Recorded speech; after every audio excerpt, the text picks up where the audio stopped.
Kai, wani yaro da irin hawoyi din nan 45,000. Mutumar uba na gan shi. Ga oga. Oga! A gan shi mana!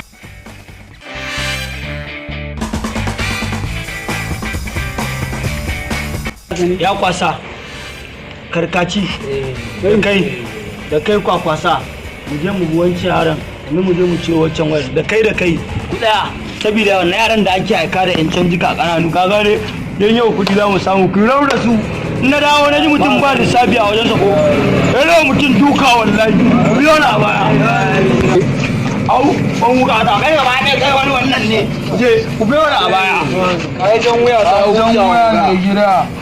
Ka ci shi a kwallonsa oga kada ka kyale. Ba ka ne. Ka san gayin nan fa ba sa shigo da kaya yanzu. Kawai jami'a.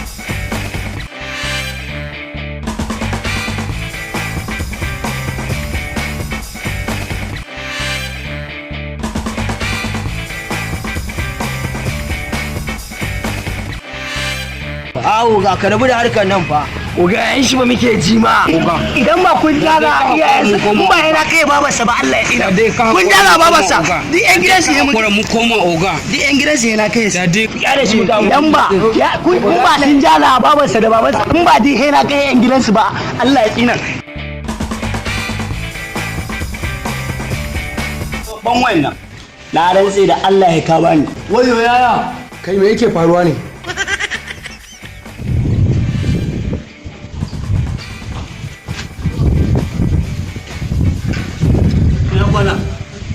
Me ya faru ne? Ya wallahi wannan ne tun ina waje yake ban kwace mu. Wallahi ƙarya yake yi. Harawo ne yaya. Wallahi ƙarya yake wasu na Kada Allah rufe mutane baki. wallahi Rufe mun baki kifkon. Shato. Ni sa ka ga magana banza da tofi. wallahi Ka chat ba ka yi shiru ba. wasu tsaro na Ka rasa wanda za ka biyo sai kani na. wallahi tsaro na bai wasu na gani sun biyo ya a can za su ɓace mara hili na zo in baya tsaro ido gida kar ka ji zancen wasa